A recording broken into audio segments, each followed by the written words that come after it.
Good evening, everyone. Welcome to tonight's MACRI Talk. Thank you for joining us. My name is Sarah Zenaida Gould, and I'm the Executive Director of the Mexican American Civil Rights Institute. It is my pleasure to welcome you to tonight's conversation on the 85th anniversary of the Pecan shellers strike here in San Antonio. Tonight, we are joined by Dr. Gabriela Gonzalez, historian and associate professor of history at the University of Texas at San Antonio, where she teaches courses on the US-Mexico borderlands, Latinx history, women's history, and historical methods. She received a PhD in history from Stanford University, and she's an authority on Mexican-American women and political activism, including Emma Tenayuca. So we're really thrilled to have her with us tonight. We're going to hear more about the history that she's going to share with us in just a few minutes. But first up, I want to introduce another guest. We have San Antonio City Councilwoman Terry Castillo, who represents District 5, which is also known as the West Side here in San Antonio. This is the area where Emma Tenayuca lived in her lifetime here in San Antonio. And it's also the area which is now home to the newly inaugurated Emma Tenayuca Memorial Way. And we're going to have Terry tell us more about that process in a minute. But one other person who wanted to be here with us tonight but couldn't make it live, and so he sent us a video. It's Congressman Joaquin Castro, who also represents the area that Emma Tenayuca historically lived in and where Emma Tenayuca Memorial Way now is. So first up, let's hear a message from Congressman Castro, and we'll be right back. Hi y'all, I'm Joaquin Castro and I'm proud to represent our hometown of San Antonio in the U.S. House of Representatives. I'd like to first thank the Mexican American Civil Rights Institute, MACRI, Councilwoman Terry Castillo, Dr. Gabriela Gonzalez, the Tenayuca family, and all those who helped memorialize Emma Tenayuca's legacy. For as long as San Antonio has been part of our country, our city has been the center of Mexican American culture and activism. This rings particularly true as we celebrate the 85th anniversary of the Pecan shellers strike led by Emma Tenayuca. It was through this strike that Emma mobilized thousands of Mexican American workers to fight for fair wages and also to flex their political strength. And her work is still as important today as it was back then. Workers in San Antonio and across the nation today are fighting to unionize and improve their wages and working conditions. That's why about a year ago, Dr. Gould and I met with Mayor Nurnberg to talk about the importance of highlighting significant contributions Mexican Americans have made to our city, but that sometimes have not been celebrated. San Antonio and future generations deserve to know stories like Emma Tenayuca's. And I'm glad that City Council delivered on this promise and recently approved the designation of Emma Tenayuca Memorial Way.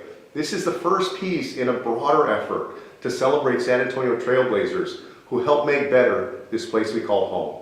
So congratulations to the Tenayuca family and all who played an important role in making this progress possible. I look forward to working with our city leaders to celebrate our heritage and the Mexican American civil rights leaders who helped shape our city. As we honor the past and work to shape the future, Emma Tenayuca's legacy reminds us that regardless of your background or where you're from, we're all capable of making this country a better place. Thank you. Well, we're sorry that the congressman couldn't be with us live, but we know he's busy in Washington, D.C. right now. So thank you, Congressman, for sending that message. And I would like to turn it over to Councilwoman Castillo. Great. Thank you, Sarah. I appreciate the opportunity to be here with you all this evening. I'm really excited to share with you all the process that we successfully secured Emma Tenayuca Memorial Way, right? That process was a collective effort in that the congressman early on, within my first few weeks of office, we had breakfast and he talked about his vision and his priority for ensuring that we recognize and honor historical figures here in San Antonio, and recognizing that many of these important figures who have been pivotal in the civil rights movement for Mexican Americans right here in San Antonio are often left out of the narrative and the history books within K through 12 education particularly. And MACRI as well, reached out to our office with you, Sarah, talking about the importance of recognizing this history and how San Antonio's West Side is the cradle of Mexican American civil rights. So it just made sense given the history. And last year, we celebrated the 84th anniversary of the Pecan Sheller strike. It's very key for us as an office to highlight this history for a number of reasons. Why, right? We recognize that those key histories of Black and Brown individuals are often left out of the K through 12 narrative. And we can move on to the next slide. And again, right, recognizing that as an adult, where I learned about Emma Tenayuca was in the classroom as a college student with Dr. Gabriela Gonzalez, who is presenting this evening. So what we did in this process, right, of honoring and voting to approve Emma Tenayuca Way is we partnered with the San Antonio Alliance. The Alliance is the teachers union for SCISD teachers and support personnel. So we worked with unionized teachers to come into the classroom and talk about the history of Emma Tenayuca and the role that she played for civil rights right here in San Antonio and increasing the minimum wage and ensuring that workers had a safe work environment. So many of the students that I spoke to were not aware of who Emma Tenayuca was, despite her not growing up too far from where they went to school. In addition to that, not only did we speak to a history class, we also spoke to an art class, right, to talk about the power of arts in civil rights movements, the power of the arts within the labor rights movement, right? When folks are standing on the picket line, they just march and they have a sign and it says so much without saying much, right? And of course there's chanting as well, but the power of the signs that folks have on the strike line. So we had this conversation about the power of the art, power of history, and that's why passing and having Emma Way is so powerful, right? Is because one a Mexican American, no one should have to wait till college, right, to learn about these instrumental civil rights leaders. And now with Emma Way, um, whether it's tourists or students who are looking up who is Emma Tenuca, why do we have Emma Tenuca Way? We have an opportunity to learn about that rich history and fill that gap, right?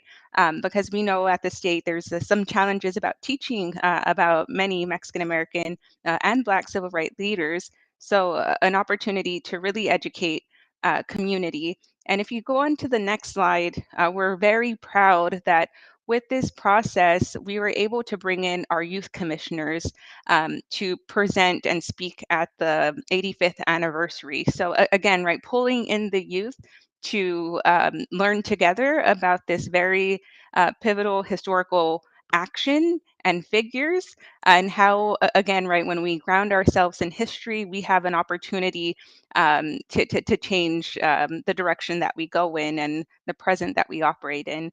But I wanted to thank you for having me and really excited to be here with you all. Thank you. Thank you, Terry. I just wanted to say that, it was so um, pivotal for us to work with District 5, obviously, because Imetani Memorial Way was planned to be in District 5, where so many of the pecan shelling factories were located, which I hope Dr. Gonzalez will tell us more about. But that district that you represent is a district that is just steeped in Mexican American history. So it's so nice to be able to work with you on projects like this. So thank you. I know you also have things to do. Thank you for joining us tonight and stay warm out there. Okay. And so now what it's time now to learn about this history. Who were the pecan shellers? Why did they go on strike? Who was in Mantaniuca? So I'm going to turn it over to Dr. Gonzalez, and I'm just queuing up your slides. Okay. Thank you so much, Dr. Gould. I appreciate the introduction and the invitation to be here. I want to thank both Congressman Castro and Councilwoman Castillo for being with us and for everything, all of their efforts in making the reality of Emma Tenayuca Memorial Way possible, as well as other projects that they have been involved with. I'm very proud that Terry Castillo is one of my students at UTSA not too long ago. And it's phenomenal the work that she is doing for District 5 and for the city of San Antonio. So thank you so much for that, Councilwoman. Welcome, everybody. I'm so glad you're here. So we are very proud to have Emma Tenayuca as a daughter of San Antonio, and her story is both complex and beautiful, and yet it's simple in its fundamental message.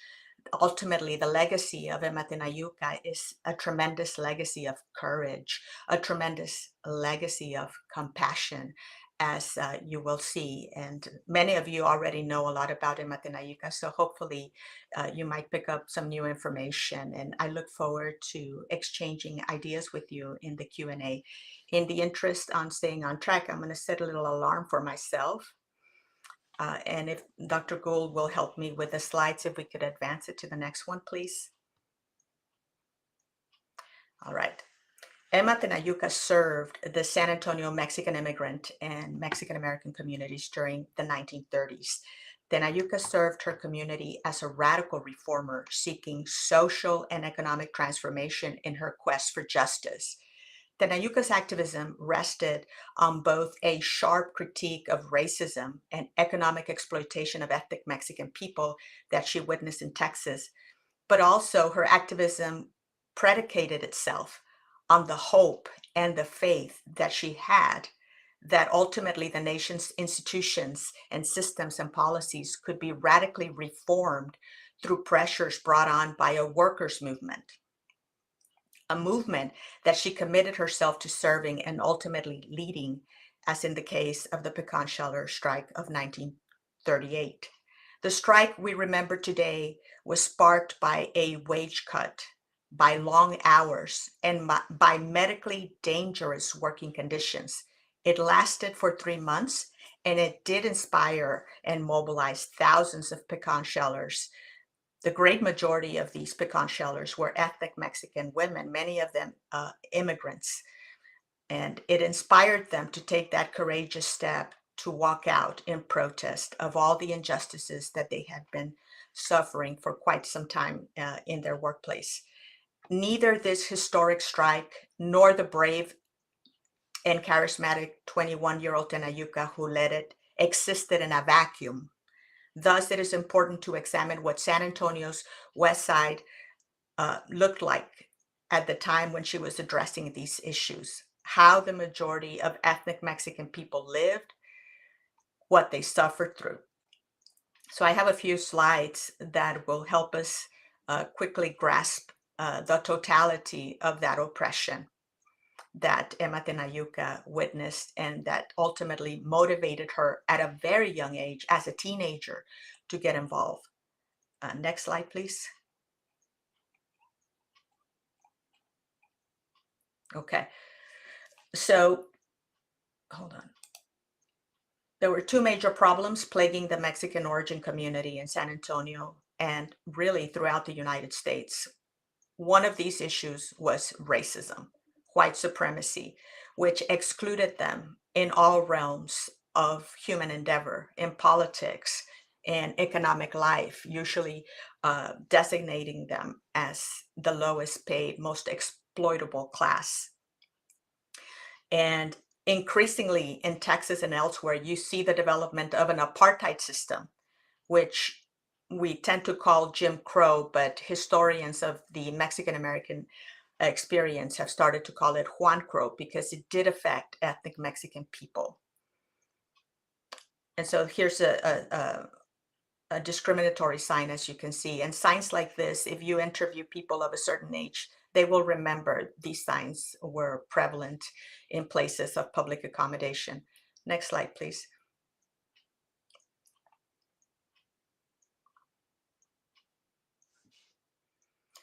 Poverty was the other issue, and its attendant evils of malnutrition and poor housing. And of course, the Great Depression had an even deeper impact on people of color. And so here in San Antonio, ethnic Mexican people often resorted to mutual aid societies, assisting one another, of course, community organizations, labor unions, but also sometimes the churches participated in charitable projects, benevolent projects. Next slide, please. You can see there were different types of homes. They tended to not enjoy city services, water services, paved streets, electricity. And so sometimes they were basically living in hovels. There was a great migration from Mexico during the first decades of the 20th century, essentially a Mexican diaspora that's connected to the Mexican Revolution and how it pushed a lot of people out for economic and political reasons. People were literally war refugees coming to the United States trying to save their lives and seeking something better for their families. Unfortunately, many of them were met with economic exploitation and racially based, socially constructed discrimination. All right, next slide, please. In these environments, women did everything. Many of them earned wages beyond the home, or they earned wages in the home. Some of the pecan shelling actually took place in people's homes. In addition to that, they cooked, they laundered, they cleaned, they raised the children, and they raised gardens. Tremendous responsibilities. Next slide. Poverty also meant overcrowding. Next slide. Unsanitary conditions that could lead to the spread of tuberculosis and other contagious diseases. Respiratory ailments were also common. So major chronic illnesses that shorten lifespans. Next slide. Lack of medical attention, lack of medical care. Next slide. And sadly, a high infant mortality rate. It was so alarming, the poverty in San Antonio during this period, that it would make national news, and social scientists studied San Antonio. You could look up some of these reports, some of these primary sources, so you could see, statistically speaking, how the city of San Antonio stacked up to other urban areas during this time period. And it was a dismal situation, in particular to people of color. Next slide. All right. Emma Tenayuca was a labor organizer, a community activist, and a school teacher born in San Antonio, Texas, on December 21st, 1916. She was the first daughter born to Sam Tenayuca and Benita Hernandez Cepeda. Her parents had 11 children, and to relieve their economic stress and burden during this time of the Great Depression, the maternal grandparents raised some of the children, including Emma. Her grandfather, who turned out to be a pivotal character in her development as somebody who was politically conscious. Her grandfather worked as a carpenter, and he was an avid follower of local politics, state politics, national politics. Her grandparents mentored the inquisitive girl, encouraging her interest in politics. In fact, Emma Tenayuca developed an early understanding of transnational politics when, at the age of 7 years old, she was taken to the Plaza del Zacate, the public square, on Sunday outings to listen to the Magonistas, the anarcho-syndicalists who sought to address the issues of relevance to working class families on both sides of the border. While a student at Breckenridge High School in Depression-era San Antonio, she joined a group that read the works of Karl Marx and Leo Tolstoy and many others. And they discussed the vulnerabilities. She and her classmates discussed the vulnerabilities of the free enterprise system. And remember, the reason we had in this nation that Great Depression had to do with a lot of economic abuses that had taken place years prior in the 1920s, but also before that. So she was doing all of this basically educating herself and others, becoming politically aware and knowledgeable. And at the same time, she was active in all the school organizations and extracurricular activities that your typical high school student might, become interested in, such as the orchestra, the debate team, and the investigators club. Tenayuca did not limit herself, however, to intellectual ponderings and school extracurricular activities. She used the knowledge and the skill set that she was learning from home, from school, and from books to emerge as a very gutsy 16-year-old activist. And in 1933, she joined the Fink cigar strike. Next slide, please.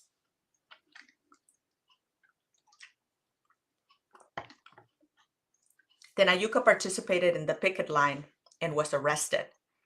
She sympathized with the female labor force of the Fink Cigar Company, especially because neither the machine-controlled government, local government, nor the Catholic Church seemed to care about the workers. Sheriff Albert West worked very hard to defeat this strike. He did this by arresting strikers and threatening them with physical violence. They would also frequently threat workers with deportation. In 1936, Tenayuca joined the Communist Party. Led by Earl Browder, the Communist Party of the 1930s pursued a popular front strategy meant to mainstream the Communist Party into American political life. Proponents of the Popular Front favored the socialistic aspects of New Deal liberalism, and they were strong supporters of President Franklin D. Roosevelt's efforts to reform and to regulate American business and to create an economic safety net for Americans to prevent what happened in 1929 with the stock market crash and other abuses. Next slide, please. Tenayuca also organized workers. By 1937, she served as the executive secretary of 10 chapters of the Workers' Alliance of America, which was a national federation spearheading the movement to assist the unemployed. In this now iconic photograph, we can see Emma Tenayuca with her fist raised high, and she's leading the Workers' Alliance members after a parade that was meant to protest the scarcity of WPA, Works Progress Administration jobs in San Antonio. According to the San Antonio Light, this parade attracted 2,000 people. Before the parade started at Milam Square, Tenayuca addressed demonstrators in both English and Spanish. In that crowd, there were Workers' Alliance members, and they were joined by the Sons of Texas, the Mutual Social Circle, various fraternal organizations, and also the Pecan Shellers Union. So there's a lot of interaction between these various organizations that are sympathetic to the plight of ethnic Mexicans in San Antonio and are trying to improve people's lives. Next slide, please. So a lesser known photograph is this one of Emma Tenayuca and associates meeting with San Antonio Mayor C.K. Quinn after the parade protesting the scarcity of jobs. This is 1937. So even before that famous and historic strike, she was already well known to the local leadership. She was already dealing with them in various ways, sometimes friendly ways, sometimes not so friendly ways, because they could be bullying and threatening. So another critical project that the Workers' Alliance supported was the Pecan Sheller Strike of 1938. During the 1930s, Texas, the state of Texas, controlled 40% of the nation's pecan production. It's no accident that the state tree is the pecan, after all. San Antonio stood at the center of this industry. Half of the Texas pecan crop was grown within a 250-mile radius of the city. Southern Pecan Shelling Company owner Julia Seligman initiated a contract system whereby he provided contractors with whole pecans on credit for 10 cents a pound, and then he would buy the processed pecans back for about 30 to 36 cents per pound. The contractors furnished the building, the electricity, and the water needed to process the pecans, and they were the ones who dealt with labor management issues. Next slide, please.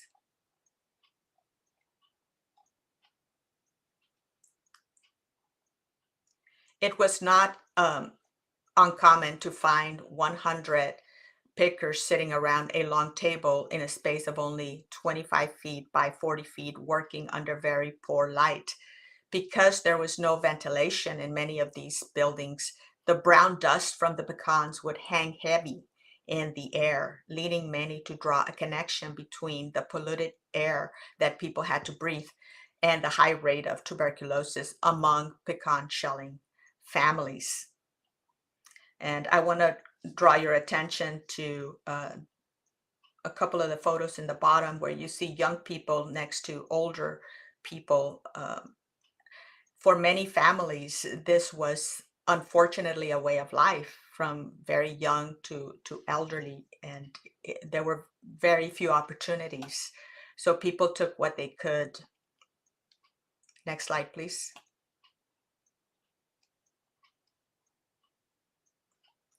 Workers received pitiful wages in this female-dominated industry. By the way, the men tended to be working as those who would crack the nuts, and the women were focused on shelling the pecans. The average annual family of shellers earned about $192, okay, annual income, with a weekly family average of between $1 to $2, $3, or $4.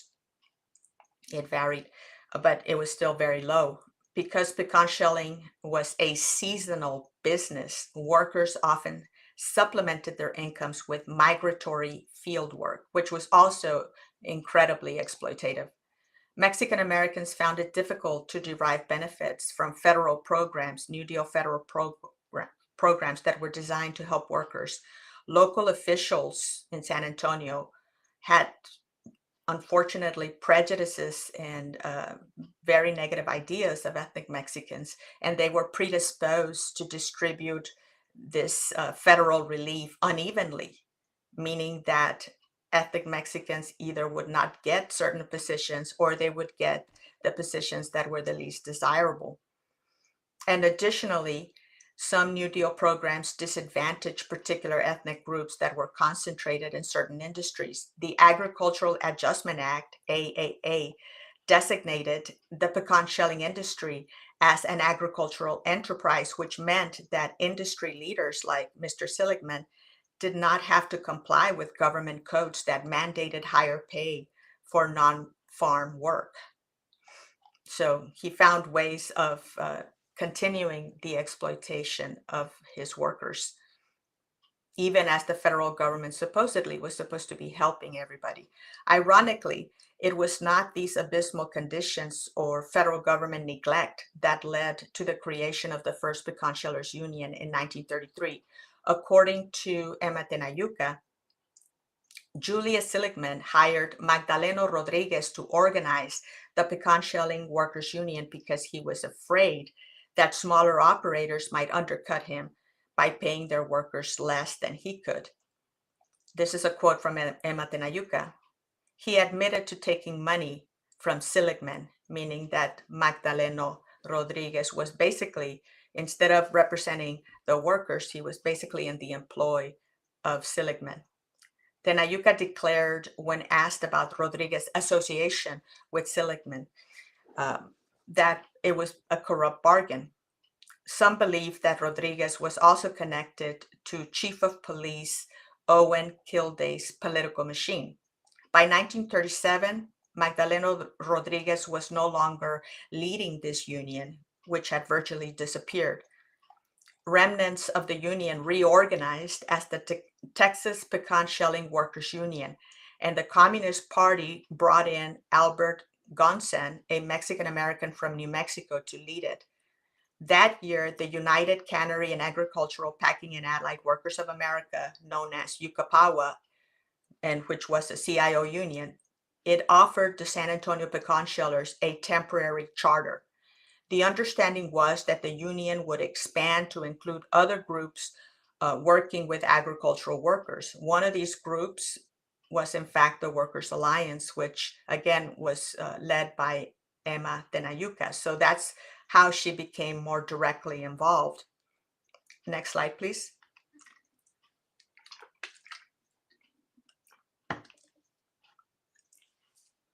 On January 31st, 1938, the Southern Pecan Shelling Company's contractors announced a pay cut for shellers from 6 to 7 cents per pound to 5 to 6 cents per pound. Wages for pecan crackers were also cut. They were cut from 50 to 40 cents per 100 pounds. Thousands of workers spontaneously walked out. I have seen scholar estimates of how many workers went out on strike, ranging from 8,000 to 10,000 to 12,000. A lot of people walked out. The Gonzalez faction of the CIO Pecan Shellers Union stayed away, but Yucapawa did support the strikers. Tenayuca emerged as a leader of the strikers. They voted for her. They wanted the workers at a very grassroots level. They recognized her talent and they wanted her to represent them. The strike lasted 3 months, and over 1,000 picketers were arrested and subjected to tear gas and other indignities. The police and the fire departments were drafted for what they called riot duty, and both Mayor C.K. Quinn, Charles Kennan Quinn, and Police Chief Owen Kilday refused to even acknowledge the legitimacy of this strike. Kilday, in particular, used the local media to red bait Emma Tenayuca and the strikers. The San Antonio Light reported, this is a quote from the paper, Mrs. Emma Tenayuca Brooks, that's the last name of the man she married, Homer Brooks, Mrs. Emma Tenayuca Brooks was taken into custody at another West Side factory. Chief Kilday said he ordered her arrest because he did not intend to let any Reds, meaning communists, mix up in the strike. End of quote. Next slide, please. So she was, along with others, arrested. Next slide. And here is evidence that they were tear gassed. Next slide. This police brutality made national news, as you can see with this image from a North Carolina newspaper. The San Antonio Light reported, quote, Kilday took the position that actually there was no strike. The police chief, in a prepared statement, declared that the entire strike was a communist movement and that it was without standing with the Committee for Industrial Organization, the CIO. Red baiting, so that's a quote from the chief, red baiting became the favorite tactic of those people who sought to silence the demands for social and economic justice. The gross mistreatment of the strikers attracted national attention, and the Texas governor, James V. Allred, took notice of that, felt some embarrassment, and ordered a committee of the Industrial Commission of Texas that was going to be chaired by Assistant State Attorney Everett Looney to investigate these violations of civil liberties. On February 14th, 1938, Mr. Looney called a public meeting in San Antonio. The San Antonio Ministerial Association testified that pecan shellers did in fact receive miserable wages. The wage they quoted was $2.50 per week. Several ministers, as well as some journalists, reported that the strikers, quote, had behaved peacefully, although the police had taken their picket signs away from them, end of quote. Looney also heard from strikers who told of arrests and beatings at the hands of police officers. Ultimately, the commission hearings determined that Chief Kilday's police department had in fact overstepped its authority. Unfortunately for the strikers, the commission could not enforce its own ruling, and a local judge failed to grant an injunction against the police that would have permitted the picketing. Next slide, please. And here you can see images of Emma Tenayuca's principal detractors. Violations of civil liberties by the police occurred in an environment and a time period marked by strong anti-communist and anti-union sentiment. And as this race-based stratification we call Juan Crow was becoming more prevalent and powerful, city officials as well as representatives from the Catholic Church also attacked the strike.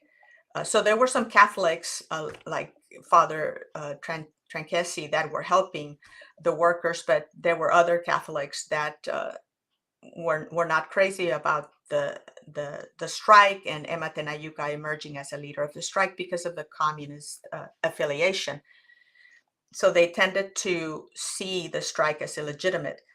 Mayor Quinn and the police chief Kilday, they were leaders of the city's political machine, and they were Anglo males who were frankly unaccustomed to seeing a Mexican-American woman in a leadership role. And no doubt they found Emma Tenayuca's fiery, passionate speeches as threatening because she could really move a crowd. And so if their point was to keep crowds under control and to maintain the status quo, they saw Emma Tenayuca potentially as disruptive of that.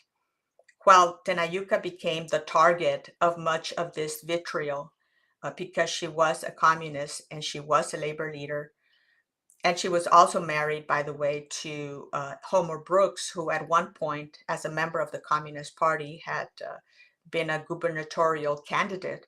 For all of these reasons, as well as her gender and her ethno-racial background, she was almost like the perfect scapegoat for these leaders that wanted to shut down any conversation about economic and social transformations.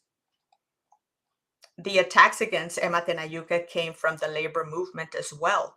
Rebecca Taylor, president of the San Antonio International Ladies Garment Workers Union, refused to help the Pecan shellers to help the strike because, she was against Tenayuca as the leader.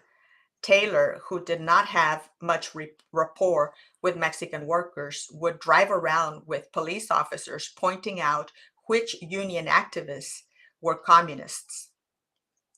Soon, Yucapawa made it clear that in order to maintain their support, Emma Tenayuca needed to step down as the leader of the strike.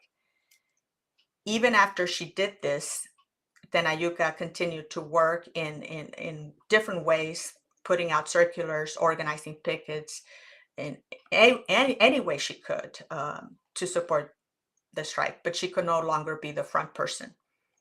Next slide, please.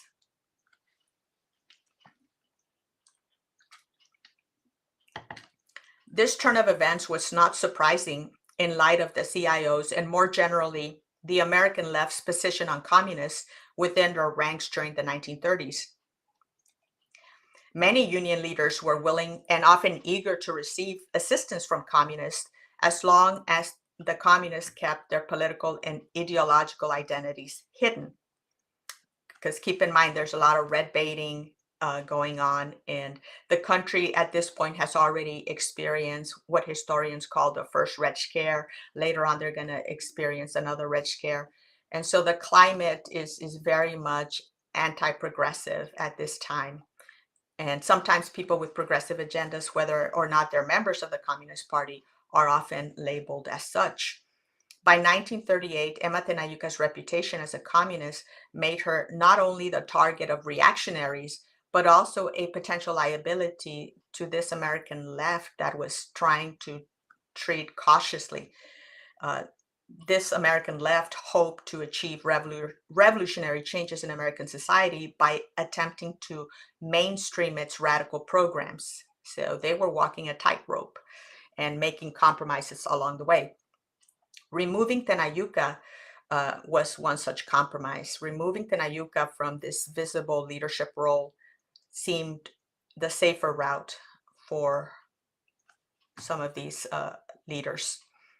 Yucca President Donald Henderson, himself, by the way, a member of the Communist Party, took charge of the strike. With advice from CIO organizer Luisa Moreno, Henderson, Moreno, and George Lambert, the Yucca representative in San Antonio, the three of them participated in the negotiation of a strike settlement. This turn of events bothered Tenayuca because the national labor leaders that I just mentioned, according to Tenayuca, had failed to promote local grassroots leadership. Over 30 years later, Tenayuca, examining the factors that had prevented the organization of Mexican women, wrote that one was the, quote, inability of the out-of-state union organizers to recognize the particular needs of Mexican workers, especially in relation to building leadership, end of quote. Nevertheless, in the spring of 1938, thanks to a favorable arbitration board decision, the CIO did manage to secure the initial wage of 7 to 8 cents per pound of pecans for the shellers. This settlement came about after the state governor, persuaded Julius Seligman to negotiate and the union to arbitrate. Soon after, however, the pecan shelling industry turned to mechanization, resulting in the loss of as many as 10,000 jobs. This reversion to mechanization happened because he was unwilling to pay the workers the 25 cents an hour rate that had been authorized through the congressional passage of the Fair Labor Standards Act on October 24th, 1938. Workers responded to these massive layoffs with resilience like they always did. Some took advantage of an array of war-related industries that opened up a few years later. Few people missed the pecan shelling business that had been looked upon as employment of the last resort because it was so highly exploitative. The significance of the pecan sheller strike lies less in the short-lived pay increase and more in the political galvanization of workers and a community. Next slide, please. In 1939, Emma Tenayuca, by then a chairperson of the Texas Communist Party, was scheduled to speak at a Communist Party meeting in the municipal auditorium. The KKK, the Texas Pioneers, the Elks, veterans organizations, and the Catholic Church condemned San Antonio progressive mayor MACRI Maverick and demanded that he rescind the permit for this meeting to take place. The mayor refused to do that. On the evening of August 25th, some 150 Communist Party members tried to conduct their meetings as thousands protested outside the auditorium. When the crowd heard the Communist Party members singing the Star-Spangled Banner, the crowd outside went wild, hurling rocks and bricks at the building. Inside, police officers guided the Communist Party members through a tunnel extending from the auditorium to the San Antonio River. They got out just in time for the crowd broke through the police barrier and vandalized the curtains and the seats of the municipal auditorium. Next slide, please.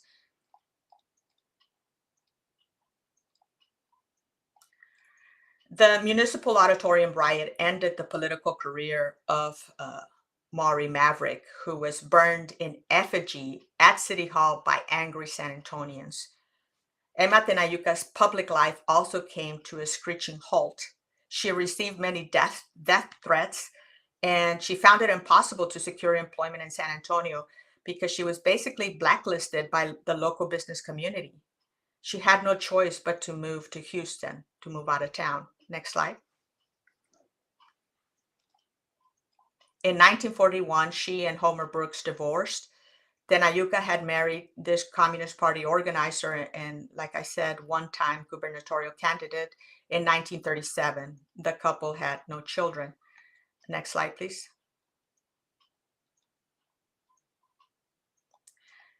Emma Tenayuca never worked again as a labor organizer.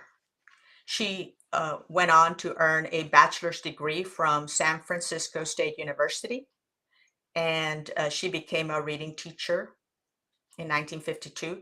In 1968, she returned to San Antonio, earning a master's degree from Our Lady of the Lake University. She retired from school teaching in 1982. During the last decades of her life, she became popular among Chicana and Chicano activists and scholars who found great inspiration in her labor activism and organizing. Emma Tenayuca died on July 23rd, 1999, receiving many tributes from the city that had once shunned her. Next slide.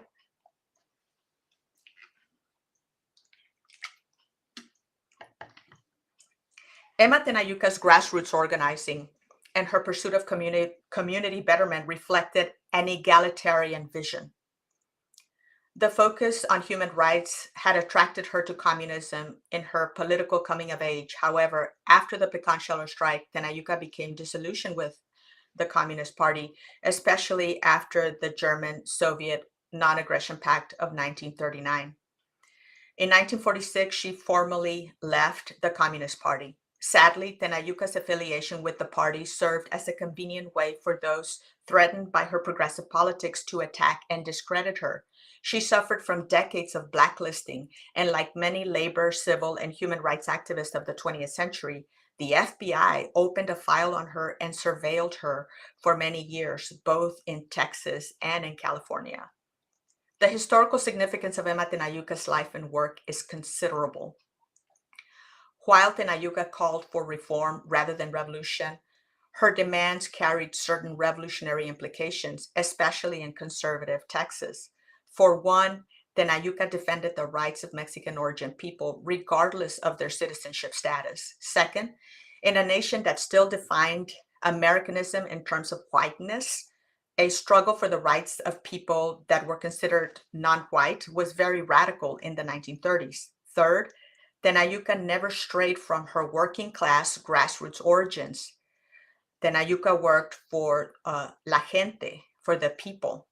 She encouraged people to join labor unions and to struggle for their rights as workers in a very anti-union environment. She believed that working people had rights regardless of elite cultural prescriptions about comportment, education, and values. This attitude no doubt offended people with certain middle-class sensibilities, whether Anglo or Mexican, who might have adhered to the politics of respectability and notions of female domesticity.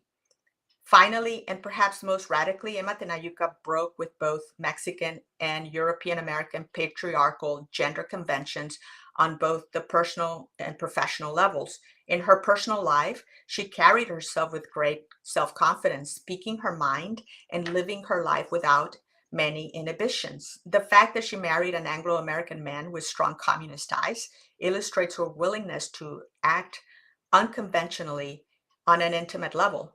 A few years later, this marriage ended, and as a divorced woman, she once again operated outside the accepted social conventions of the time period. As a public person, she organized men and women. She formed coalitions. She stormed the mayor's office. She led a historic strike. She would bang on the doors of politicians, and she stirred up large crowds with inspirational speeches that earned her the nickname La Pasionaria, the passionate one. Together, these actions comprise the radical reformist politics of Emma Tenayuca.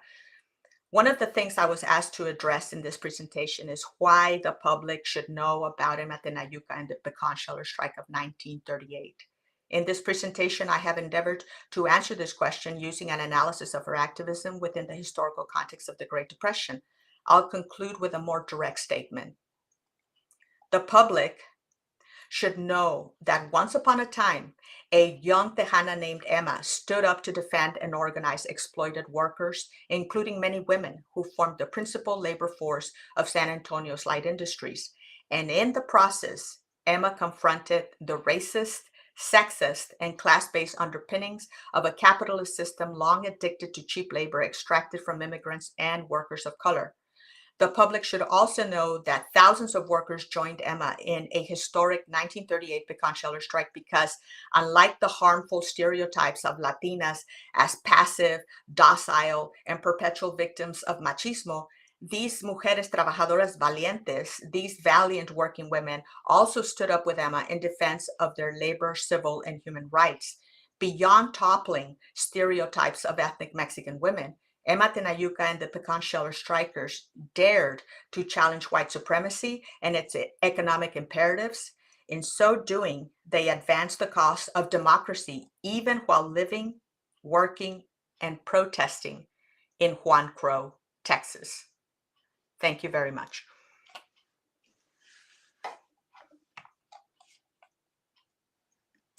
We're not with you in person, but I would love to send you a virtual round of applause. That was fantastic. Thank you, Dr. Gonzalez.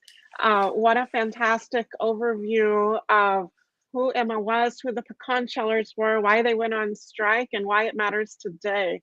We actually have a question from the audience that I wanted to share. So I'm going to put this up on screen. From Mary Esther Escobedo, she asks, do you draw parallels between the activities of Tenayuca and those of workers today? Oh, yes. Yes, of course. Unfortunately, some of this phenomena that I described, the exploitation of workers and even the racism, it's still with us today. And we see in how workers are treated. We see in how they are exploited, and their items within the political agenda that could help them are often discredited. And the politicians and the activists who try to promote, who try to educate, are seen as, again, communist, socialist, and even how those words are thrown around.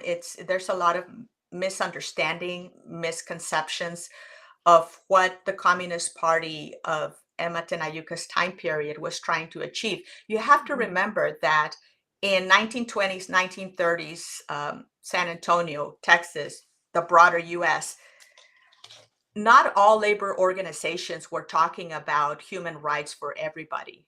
In fact, if you think about the American Federation of Labor of that time period, they were mainly focused on white male workers.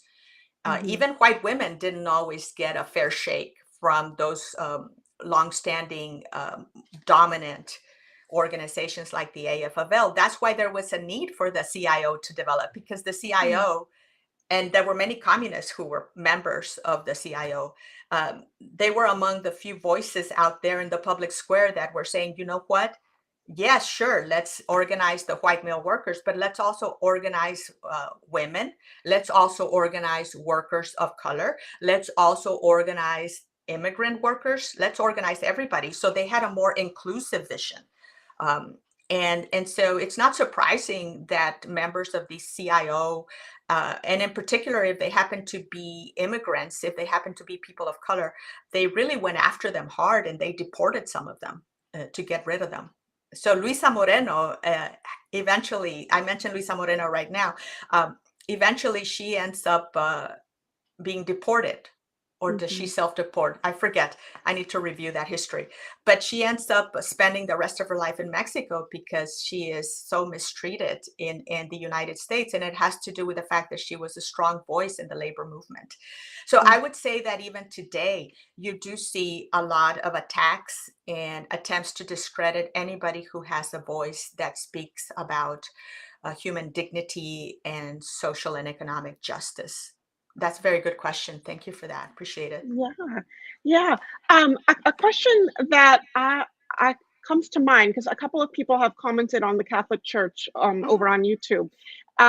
So why do you think that Father Trencasey, so now Father Trencasey, Carmelo Trencasey, was the parish priest at Our Lady of Guadalupe on the west side on El Paso Street, and he vocally supported the strikers? Why do you think he did when some of the church leadership had an anti-striker, anti-communist perspective? That's an excellent question, and there's parallels to today. So I believe that sometimes we have a misperception about religion, that religion is necessarily always conservative, always anti this, anti that. And I don't find that historically that has been the case. I think that, yes, there are conservative voices, and they tend to congregate in the upper echelons of the Catholic Church because there tends to be this, they have vested interest sometimes in the status quo, from which they might benefit. Let's say, their tax exempt status and other rationales that the leadership might want to have for keeping the peace with leadership at multiple levels. Additionally, sometimes leadership they might be of an older generation that has certain ideas that have not kept up pace with more progressive ideas about human evolution and about a more enlightened way of experiencing our democracy, like actually making it more democratic. Whereas at the grassroots level, some of our parish priests who actually deal with men, women, and children, families on a day-to-day basis, and they see the suffering, like Father Carmelo Francesi, they suffer along with the people. They care about their constituencies that support them, and they want to support them back. And so these parish priests, they're like literally front and center on ground zero when it comes to this immense poverty that they witness. And so, of course, they feel the immediacy of the problem and they want to help, and they don't get as tangled in the back and forth between political actors and all of that. So I think that is at least part of it. And yeah, he was quite admirable for his courage and compassion. I also have a question about teenagers and activism. Because one of the remarkable things about her that you shared was that she was so young Oh yeah. when she started putting herself out there. I mean, do you see other, within the work that you do, the research that you do you see other examples of Mexican American teenagers becoming active like that in social issues? Historically or in the modern period? Historically. Historically. I think that the IDARs, for example, and I do some work on the IDARs, they came of age in a politicized environment because their father actively mentored them and taught them about the world and about injustice, including Juan Crow. And they started with political muckraking journalism at a very young age. They were basically helping Nicasio Idar operate the newspaper and writing for the newspaper. I don't know if they were teenagers. I think they might have been a little older. Emma at 16, to my knowledge and awareness, she's, if not the youngest, one of the youngest human civil labor rights activists that I've encountered in the historical literature. But I think that there's definitely others, because when it comes to Mexican American activism, we have to remember that many of them started in mutual aid societies, like grass levels mutual aid societies. Before there was a LULAC, there were all of these mutual aid societies, and they involved the entire family. In fact, they had like widows benefits, orphan benefits. Some of them, they would raise money to help people in the community. And so if you're coming of age in that type of environment, also if you're part of a Mexican diaspora and there's no social welfare institutions that are there to help you and your family, you literally are relying on your family members and our friends of the family and the extended family. And so these networks, I think, help to educate. Now, I just remembered that there was something called the Junior LULACs that's associated with Alice Dickerson Montemayor's efforts in Texas.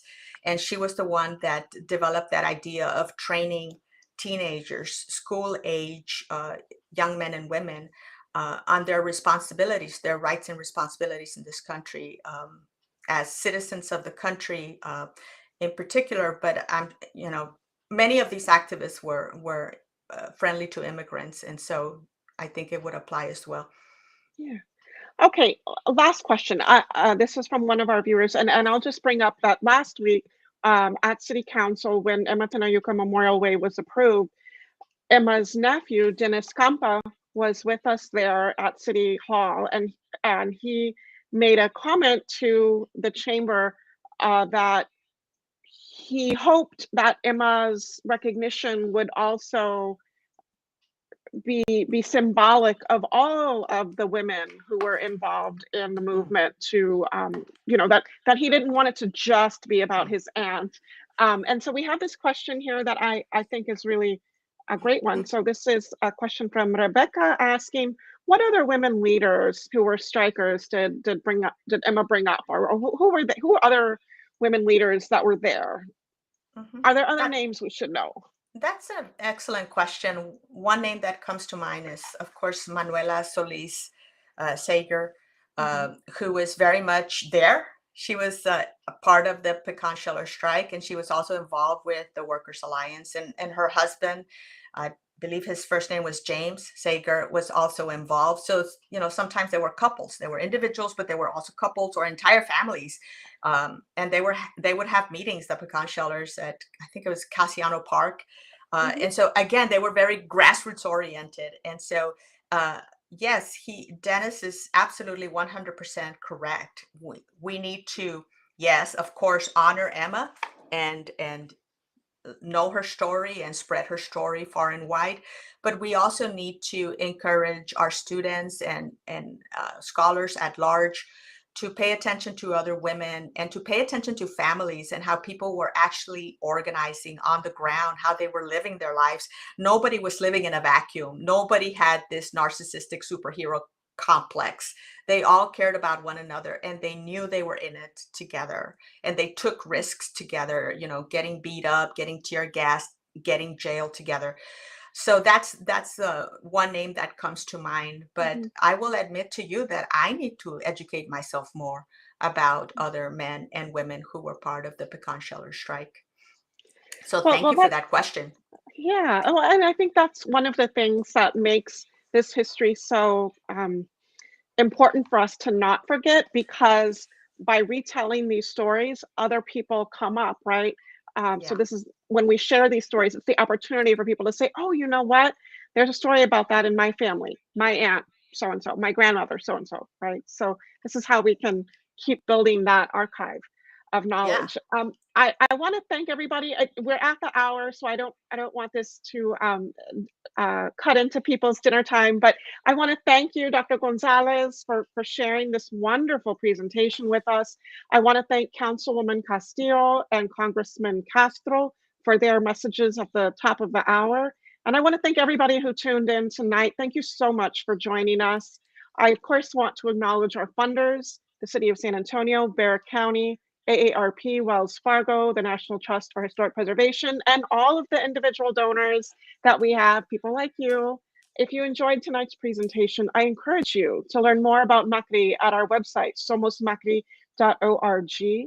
We regularly host virtual talks like tonight's, and we're also building the nation's first museum dedicated to Mexican American civil rights history. We need your support. Please visit our website, subscribe to our newsletter, and follow us on social media.